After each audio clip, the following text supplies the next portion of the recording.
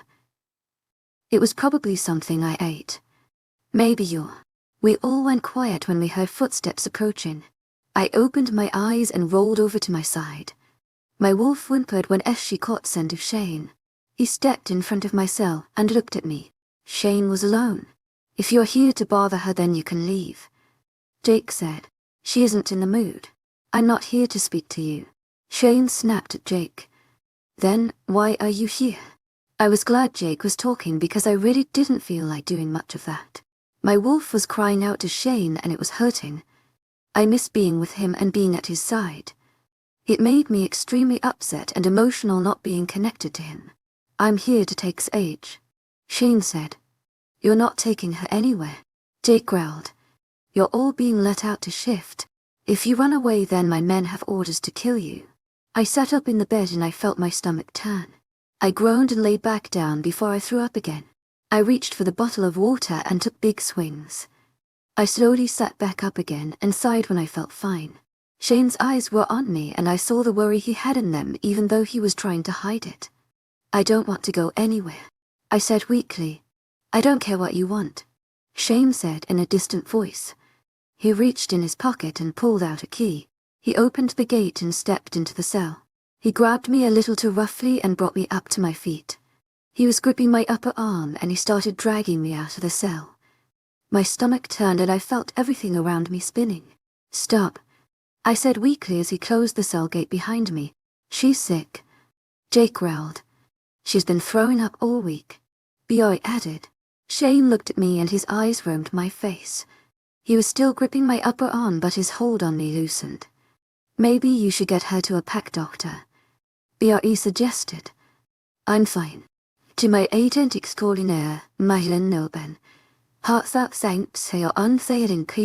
𝐊𝐢𝐳𝐰. It was the food I ate. Guards will be here to take the both of you out, Shane said, ignoring them. I struggled to keep up with Shane as we walked down the hall. I could see his claws digging into my upper arm. They didn't pierce my skin, but they were digging in deep. A few people were around, but whenever we passed them they turned to look the other way.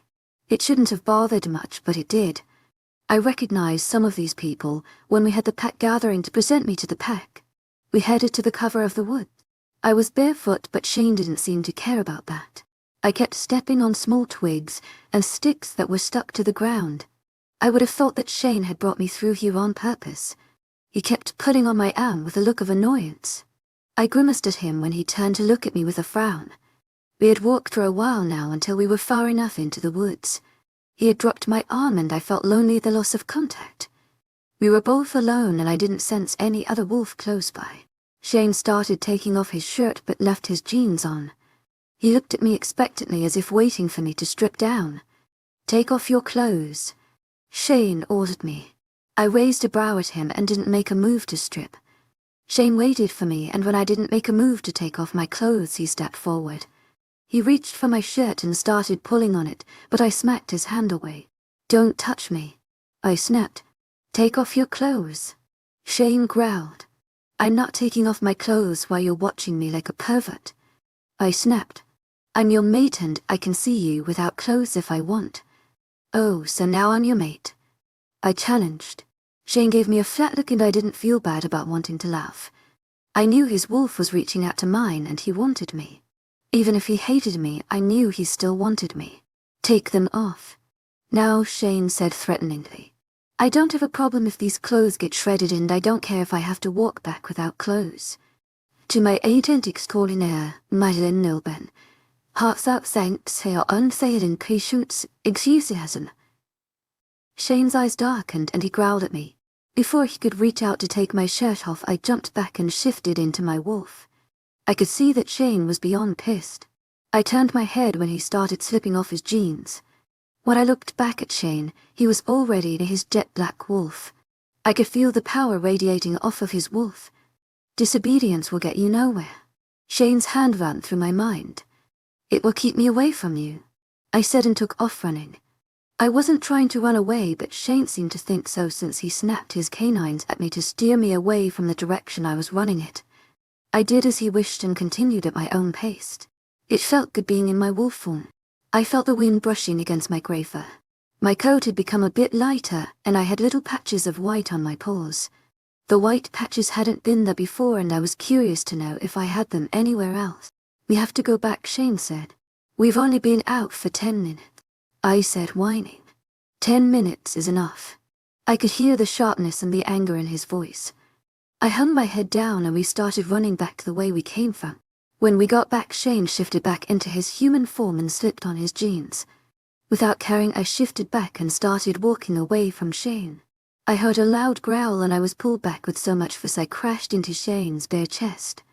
I looked up at him with narrowed eyes. For someone who didn't like me so much right now, he sure was possessive over me. I get that I'm his mate, but he acted like we were nothing now. That hurt and I wanted him to hurt too. "Where do you think you're going?" Shane asked in a growl. "Walking back. You didn't want to look away, so now you can look at me all you want. Just like everyone else." I was taunting him and he knew it. Shane's eyes were swirls of black and brown. His claws dug into my upper arm and this time he cut through my skin. "You aren't going anywhere like that." "Whatever." I tried to pull away but he didn't let me go. I looked up at him and he just continued to frown at me. His eyes roamed my face and finally openly started checking me out. His eyes roamed over my without clothes body and it made my cheeks heat up. "You smell different," he said out of the blue. "What?" I asked, confused. "Your scent is different." "Why is it different?" He's holding my arm tight and I could hear the rumble in his chest. Honestly, I had no idea what he was talking about. Maybe it was because I had been sick, but other than that there shouldn't have been a reason why my scent was different. "Maybe you don't recognize it anymore. Don't play with me. To my agent extraordinaire, Madeleine Nobel. Heartfelt thanks for your unfailing 𝐶𝐮𝐬𝐳. Shane growled. "Who have you been with? Are you serious?" "I've been locked in a cell for a week." A week? And you're asking me if I've been with anyone else? Shane's words seemed to have registered in his mind because he relaxed a bit. Honestly, he was just so stupid. Are you really sick? I'm fine, I grumbled. I had become annoyed with Jake and 𝐵 asking me if I was okay. I told them I was fine numerous times, but that didn't keep them from shutting up. Jake kept insisting the guards bring me a pack doctor, but I refused. Every time a guard came by to check on us, he looked at me with concern. Even if I was locked and signaled as traitor, I was still their Luna. One word from me and the guards would simply nod and walk away. Your body feels warm, Shane said, placing his hand in my cheek. I looked in his eyes and felt surprised by the sudden action. His eyes were now soft and he continued to press his hand to my forehead and my cheeks. Unintentionally, I leaned into his touch and he immediately pulled away. I'll get the pack doctor to take a look at you, Shane said. I don't need a doctor. I tried to make him understand. I'm fine. I just hate the food the guards are bringing me. It's dry and it tastes like rotten food. I'll change that, Shane said. He let go of me and shortened his boxers. I didn't argue with him on putting it on. Shane, can you? You don't even know what I'm going to say, I said when he cut me off. You want me to let you out? I shook my head. I don't want you to let me go. Keep me locked up if you want. But not them. They knew. No, they didn't know anything. I lied to you about them too. Is there anything you didn't lie about? He said, giving me a disgusted look. I probably deserved that.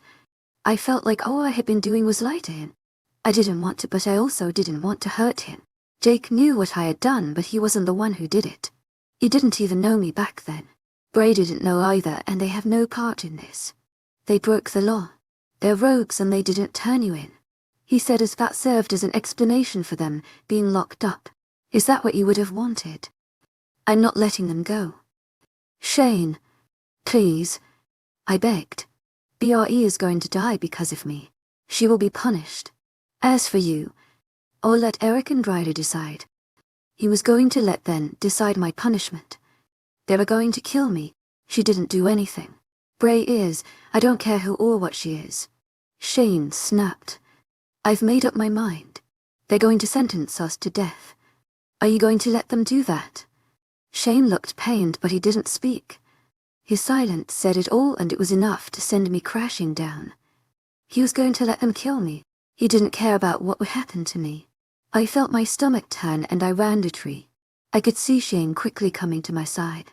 He was about to reach for me, but I hunched over and pewed. He stepped away, and a moment later I felt him holding my hair. I tried to push him away, but my attempts were weak. When I was done spilling the contents of my stomach, I wiped my mouth. I felt gross now, and I needed to brush my teeth.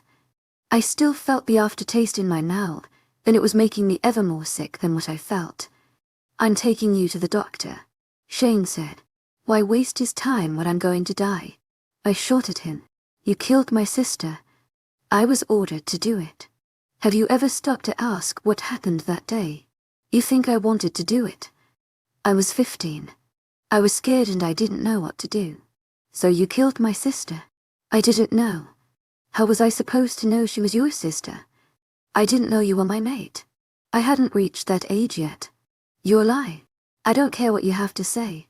Keep in mind that I was part of Imperial and the orders had to come from someone. With it I walked back to the prison. When I got in my cell I noticed Jake and 𝐵 were still gone. I sat on the edge of the bed and quietly cried to myself. Moments later Sam came down to bring me some medicine. He stood there looking at me for a long time before he told me to take the bag of medicine. I didn't make a move to get up from the bed. I didn't want him to see me like a mess. Sage, just take the damn bag. I don't need anything, was my reply, especially not from Shane. What he's doing is right. Sad? I get it. Really, I do. I understand why he is beyond upset. I did something bad and I don't mind being punished for it. You deserve it. It was quiet for a moment and I had started crying again. Yes, I deserved everything I was getting. I deserved being kicked out of Imperial. I deserved everything that happened before Jake rescued me. I deserved being locked in here and I knew I deserved to die. It only seemed fair. But haven't I suffered enough?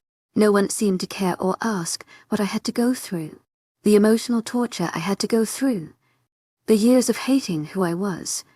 I've suffered like no other persona had, and they didn't seem to care. I was 15 when it happened, I said, speaking quietly. Sam was still there, and he was still looking at me. I knew he could hear the whispered sobs escaping me. He still stayed and didn't make a move to leave. We were told we had to attack 𝐿𝐴. Ryder told me I had to kill a girl who had betrayed us to 𝐿𝐴. I didn't know she was the Luna until the Alpha came charging at me. Ryder was there, and he was there to keep the Alpha away so I could kill the girl. So I did. He told you to kill her. He ordered me to do it. 𝐊𝐴𝐳𝐸 𝐷𝐞𝐝𝐬 𝐊𝐴𝐳𝐸𝐬𝐭𝐢𝐳𝐧. I didn't want to do it, and I refused to do it, and then he gave me the order. I had no choice. Shane doesn't know. Does he? No one wants to listen to a traitor. Ryder told the pack I was a traitor to and that I had acted alone. He humiliated me, and I got kicked out. My family disowned me when I tried to go back home. I had to become a rogue and learn how to survive on my own. My voice came out weak and it cracked.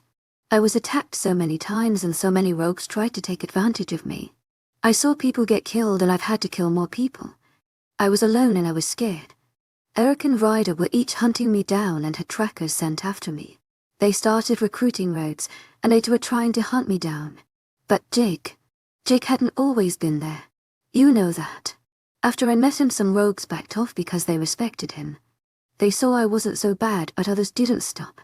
Sam, I've been running all of my life. I didn't mean to hurt anyone, and I didn't want to hurt Shane. Why didn't you tell him? I was scared. People abandoned me, and I didn't want him to be one of them. I didn't want my mate to leave me. 𝐴𝐳𝐸𝐬𝐿 Heartfelt thanks for your unfailing patience, 𝐿𝐴𝐳𝐸𝐬𝐃. In the end, he did just that. You have to tell him Ryder gave you the order to kill her. He must have known who she was if he wanted her dead. I already tried to tell Shane, but he wouldn't let me explain.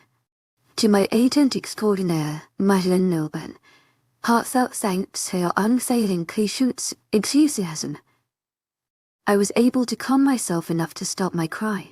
I finally stood up and walked over to Sam. You don't look too good, Sam said with a sad look in his eyes.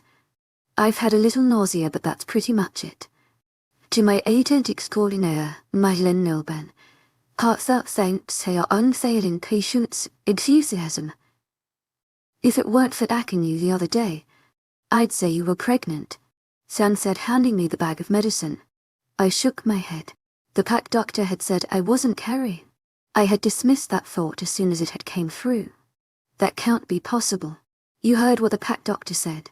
Shane was disappointed, Sam said, looking down. So was I. That would only have made things worse. I nodded in agreement. It would have only created a mess carrying a pup. I was going to ask Sam about talking to Shane into letting BRE and Jake go when I noticed his body go rigid. Sam, what's wrong? Alpha Ryder is here. Chapter 26. Sam, you have to get BRE out of here. 𝐴𝐳𝐸𝐬𝐃 Heartfelt thanks for your unfailing patience, 𝐿𝐴𝐳𝐸𝐬𝐃. A chill ran down my spine when I heard Ryder's name. I didn't want him to see BRE, and I didn't want him to see Jake either. I didn't want to drag them both into this. I didn't need Jake to go crazy seeing Ryder here. He would make a scene and things would turn out worse. What? I'm not letting her go, Sam said, frowning. You're all still traitors to this pack. They didn't do anything.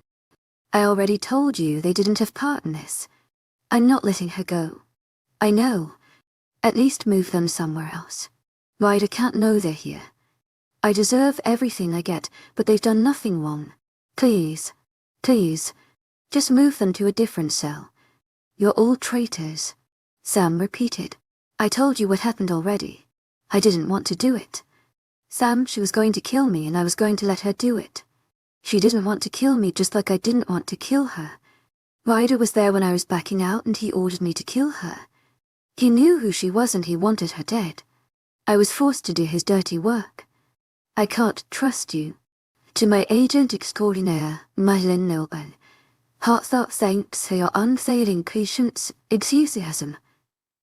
Sam looked torn. Please, just do this for me. Just this once, and that's it. To my agent extraordinaire, Madeline Nobel. 𝐊𝐢𝐳𝐬𝐬𝐭𝐢𝐳𝐬𝐬.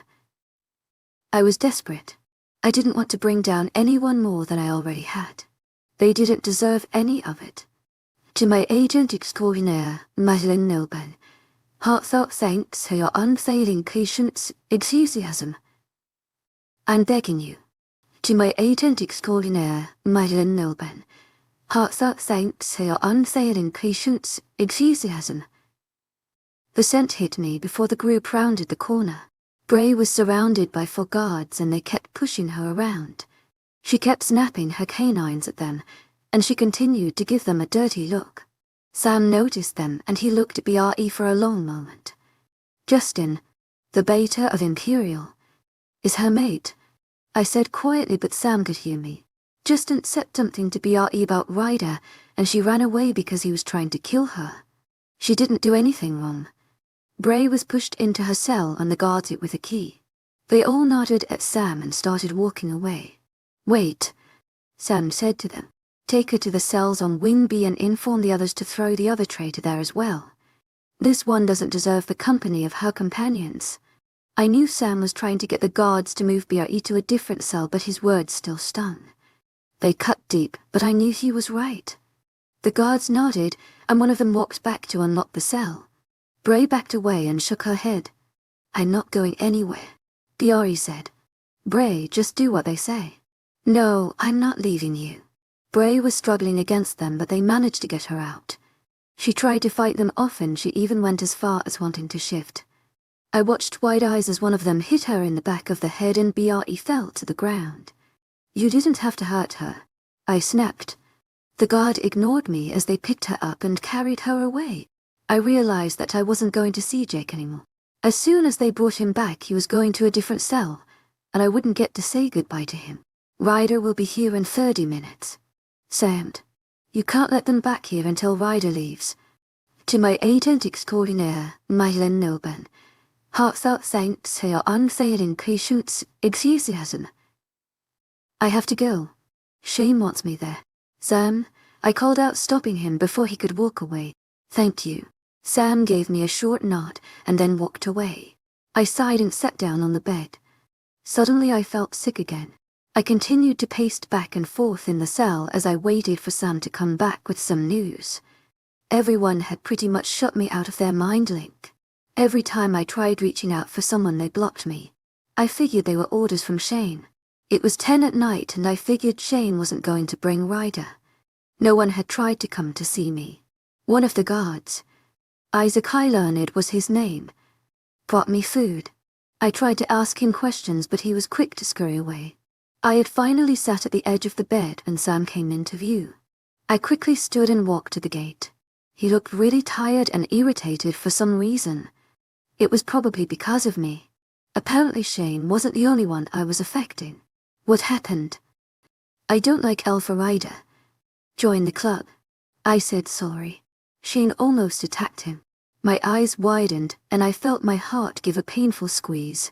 Worry washed over me and I gripped the cell bars. He's okay, right? Tell me Shane didn't get hurt. Shane is fine. Ryder was just trying to get under his skin.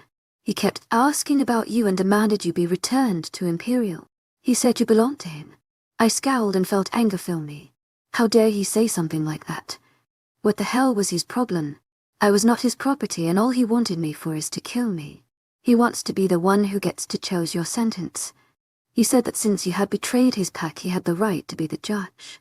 Eric and him got into a debate about it. What did Shane say? I didn't want to ask the question, but I needed to know. Was Shane just going to hand me over to them as if I were nothing? I was his mate. His wolf had to be opposed to me getting hurt. He knows that you have to be punished for this. So he's going to let them sentence me to death. You do realize that's what they will do, right? Sage, I'm really trying here. It's hard for me to even talk to you knowing what you did, but something's not right about Ryder. The way he looked whenever someone mentioned you. Shane noticed too. Sam said, "They're staying here for tonight and tomorrow Shane will bring Ryder to see you. It might be late in the afternoon though. I don't suppose you can keep him away. It's not likely to happen. I could only hope. I have to go. I'll let you know if anything happens."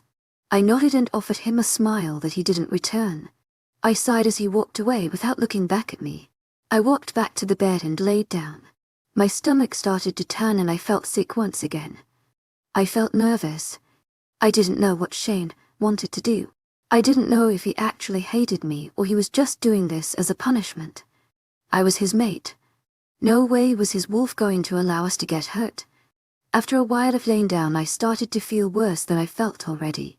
My body felt warm and I was getting chills. I had the blanket trapped around me and I knew that I shouldn't, but I was too cold. It was probably midnight when I had started drifting off. I say started because I had been able to finally calm down the small fever I had. I felt my heartbeat keep a steady rhythm and my breathing was coming out evenly. And that's when I heard him. The low dark laugh that echoed throughout the cell made my whole body freeze. I kept my eyes closed but he knew I wasn't sleeping. Slowly I opened my eyes and there he was. Ryder had a wide smile on his face when I looked at him. His dark hair seemed jet black in the darkness and his eyes sparkled with amusement. It had been a while since I had seen him, but he looked the same. He was older now, but the sick feeling was still there when I looked at him. I sat up in the small bed I was in and kept my eyes on him. He reached his arms toward the bars and rested them on there. He leaned in and continued to smile widely at me. I had to admit that I expected us to be reunited in a much different way. "Time has done you good. To my agent extraordinaire, 𝐿𝐴𝐿, heartfelt thanks for your unfailing patience, enthusiasm." His voice coming out smooth and confident. "Well, I can't say the same about you," I retorted. I didn't think it was possible, but his smile grew wider. His whole body shook as he laughed. "Such a spitfire. Tell me, Sage, is this what you thought warming your way to Alpha's bed would get you too? If it is, I could have given you better if you would have stayed." I threw the covers off of me and stood up. Slowly I walked toward him, but not too close. "You're such a sick bastard." I narrowed my eyes at him. "Watch yourself. That smart mouth of yours will get you killed." I raised a brow and crossed my arms over my chest. He was trying to get a rise out of me. "What do you want? How did you get past the guards? You shouldn't be here. Is that what you're worried about? Here I thought you were going to beg me not to kill you. Believe me when I say I'd take anything you're willing to offer." I felt disgusted by him. He was so sick and a low-life bastard. He didn't deserve the title of an alpha. I'd rather die. "To my agent extraordinaire, 𝐿𝐴𝐿, heartfelt thanks for your unfailing patience, enthusiasm." If that's all you want, then you can leave. Death is much better than being anywhere near you. Even the life of your family. That certainly got my attention. My family was still part of his pack, but I didn't think he would say anything about them. Honestly, they had completely slipped my mind. Even though they turned their backs on me, they were still family. "Your mother had another pup. Leo is his name. I had a brother. My mother had another child after I left. It would be a shame if anything happened to them. You kicked me out of the pack and now you want me back." I asked incredulously why. "I think I'll take you off of Shane's hands and let's face it. You aren't that bad," he said with a smirk. "You've grown up and I have to say you look good enough for me to want you around. You can piss off if you think that you're going to get from me." I growled out, "Relax, darling. I'm simply laying out any offers if you want me to spare your life. Shane will end up agreeing to leave me and Derek with the verdict. Eric wants to kill you, but I'm sure we can come to an agreement if you're willing to come with me. Let me remind you that your family is also at stake here. I will never agree to such bullshit. You can't have me, and if you try going against my family, that will be their fault. They were stupid enough to stay with an idiot for their alpha." Ryder growled and tried reaching out for me. His fingers brushed my shoulder and I took a step back. I hated that I had to play with my family's life. Yeah, they did a horrible thing to me, but it was Ryder's fault. My family had become strangers now, and I bet they probably thought I was dead. You'll die knowing everyone you love doesn't care about you. I'll make sure that Shane ends up hating you. I'll make sure your family goes down with you too, he said in a deadly tone. And you'll die knowing the truth why everyone else will believe you say nothing but lies. Now he had me confused and I was sure that it was showing on my face. He nodded with a sly smile.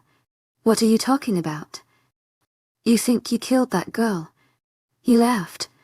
I personally had the pleasure kill that worthless trash. You think you were strong enough to kill her? You couldn't finish the job, so I had to do it. You killed her. My voice came out in a whisper, but he heard me. Of course I did. Don't send anyone to do your dirty work. I thought back to that day that it happened. I heard her neck snap.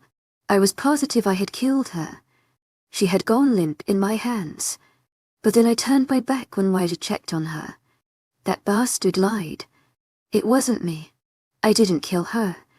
I felt a huge weight lift off of my shoulders. This thing that had been haunting me for years had finally left me. I felt a small bit of happiness begin to fill me as it hit me that I didn't kill Shane's sister. Don't look too happy, Ryder said, bursting in on my happiness. You're still behind these bars and I doubt anything you say will make a difference. He was right. No one would believe anything I say. They all thought I was a traitor and a liar. For all they knew, this could be something I was making up to get me out of this. It was nice seeing you again. To my agent extraordinaire, Madeline Nilben. Heartfelt thanks for your unfailing patience, enthusiasm. Ryder said, I wish you the sweetest of dreams for tonight. His laughter boomed throughout the cell as he walked away. He left me with a little hope that quickly faded away as I realized there wouldn't be a way that I would truth. I was locked in here and the only way out would be escaping. Maybe escaping wouldn't be such a bad idea. Chapter 27. I couldn't sleep. My mind was racing with different possibilities. What was I going to do to get out of this? I wished 𝐵𝐸 and Jake were here so I could tell someone about this. It was eating at me and it just wasn't fair. It was around 8 in the morning when everyone came shuffling in. I continued to look at the ceiling as many things circled my mind. I didn't want to talk to anyone. Not after what Ryder told me last night. Sage. My body went stiff at hearing Shane's voice. I wanted to run to him and throw myself in his arms. My wolf was just itching to get her arms around him. We both missed him. That's definitely her, Ryder said. There you have it. I recognized Eric's voice and there was an edge to it. I glanced at the group and then turned my attention elsewhere. She's the one that killed your sister. Eric continued speaking. And you're sure about this? Shane asked. There was doubt in his voice and I was sure he was hoping for Eric to say this was all a misunderstanding. Positive, Eric said. I caught the smug look Ryder was giving me. I narrowed my eyes and slowly stood up from the bed. I heard Shane let out a growl and was yelling at everyone to leave. I met his eyes and they roamed my body. I was aware that I didn't have much to cover up. I was wearing a tank and shorts. Eric and Ryder didn't make a move to leave and their betas stayed as well. The guards that were with them scurried away, leaving Shane with Alex, Jason, Sam. All three looked down at the ground and backed away. I didn't kill her. I kept my voice steady. I was thankful that my voice came out normal. I really felt like screaming and crying. I was tired of the accusations, but I had to play this safe. Who would believe me if I straight out said I didn't kill them? Ryder came to see me last night in secrecy, so no one knew we had already spoken. I saw you with my own 2 eyes. Eric growled. I continued to step closer as I kept my eyes on him. I was aware that Shane was looking at me angrily. His eyes kept roaming my body and it was slightly making me uncomfortable. He was practically raping me in the open and Ryder didn't hide it either. You had a connection to Ellie. To my agent extraordinaire, Madeline Nilben. Heartfelt thanks for your unfailing patience, enthusiasm. Don't talk about her like you knew her. Eric spat. I could see Shane was shaking now and he let out a growl as well. I wondered if he did it because he agreed with Eric. Or if he did it because his wolf didn't like Eric yelling at me.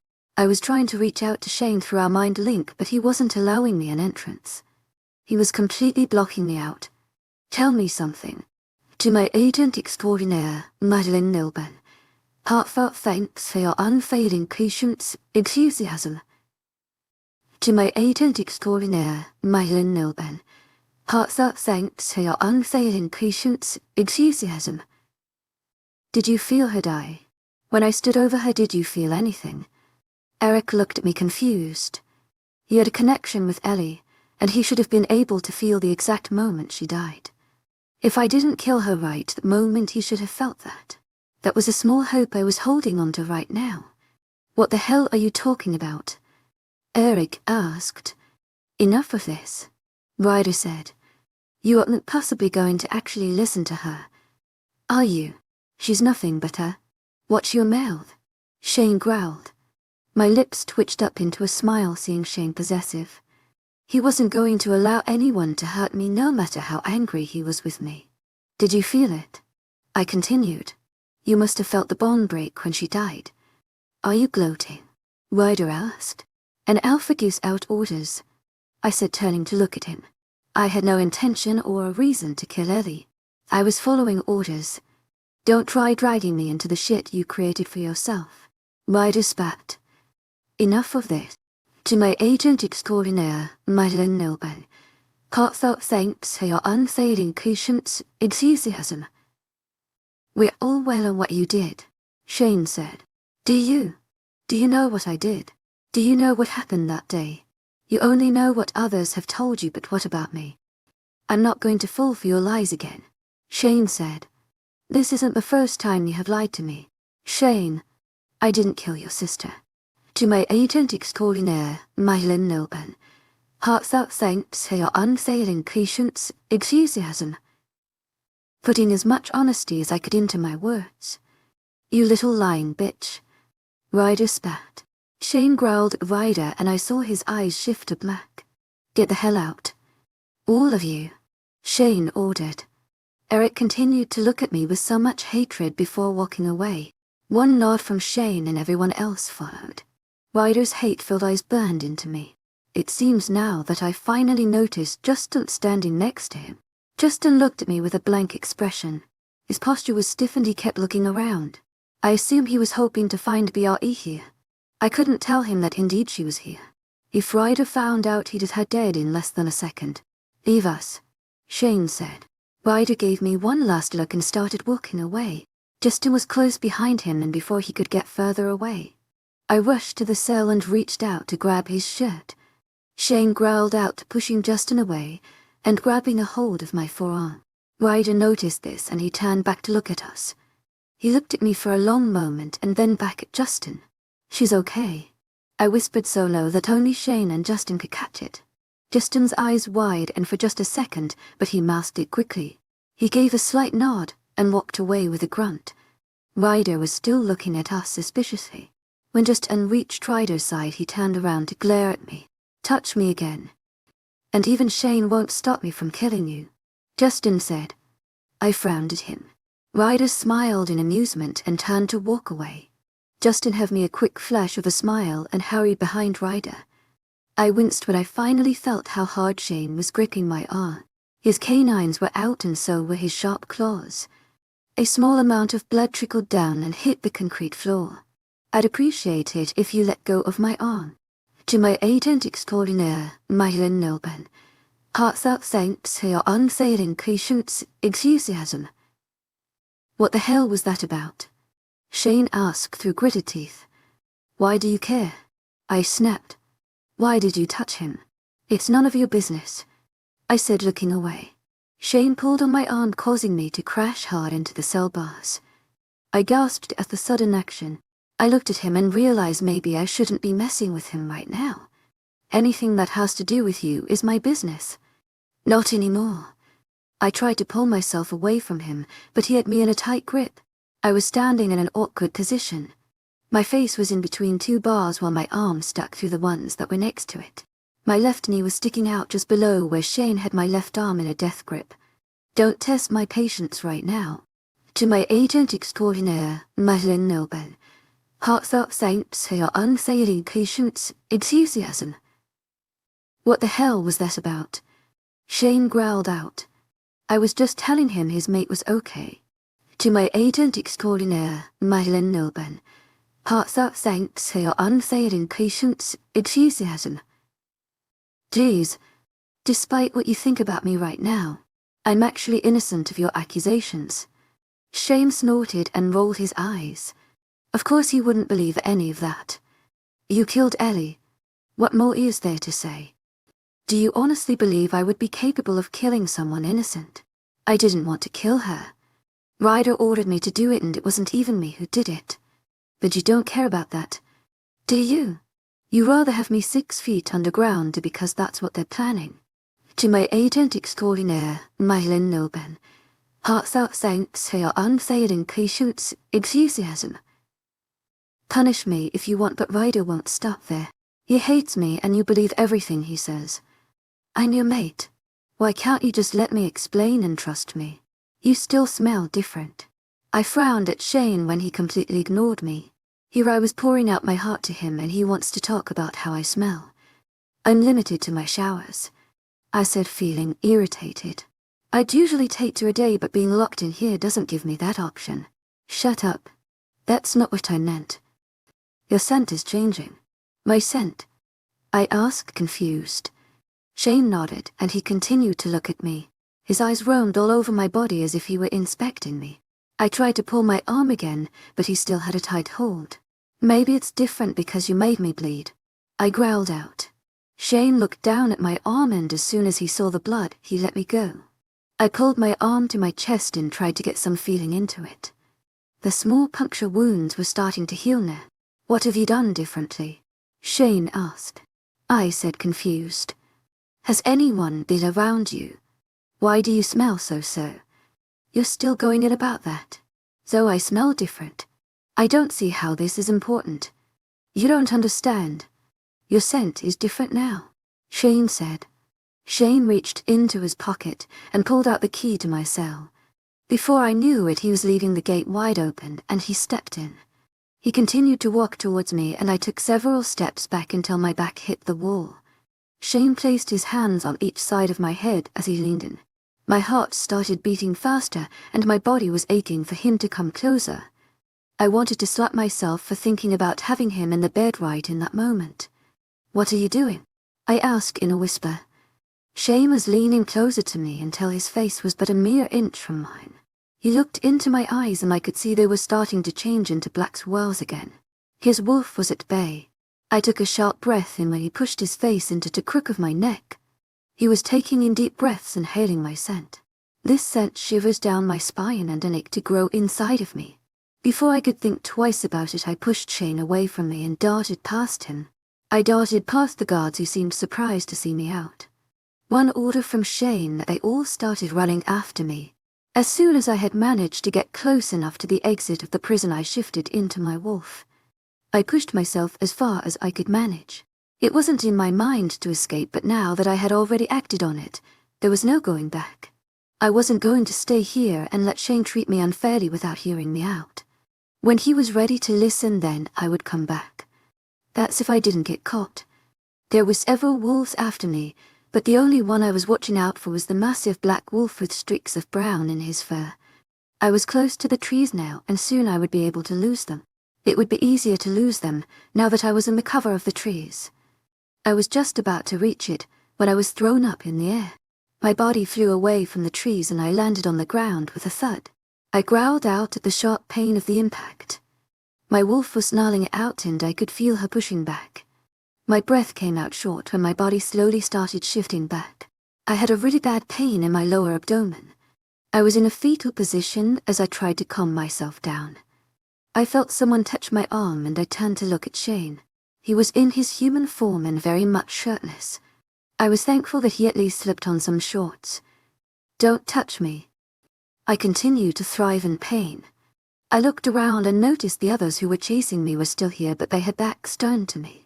Shane handed me a shirt and I quickly tried to slip it on. I was sitting up, but I still felt a small pain. Something was wrong here, but I didn't know what it was. I had put all of my weight on my front feet when I landed, so I shouldn't have been hurt. But still the pain continued to come at me in waves. What the hell were you thinking pulling something like that? Shane growled. He stood up and roughly pulled me up with him. I yelped and fell on my knees. It hurt too much to move and I noticed something in that moment. Shane must have noticed it because he was kneeling down in front of me now. He looked at me worriedly and then down at my legs. I looked down and sure enough there was a small streak of blood sliding down in the inside of my left thigh.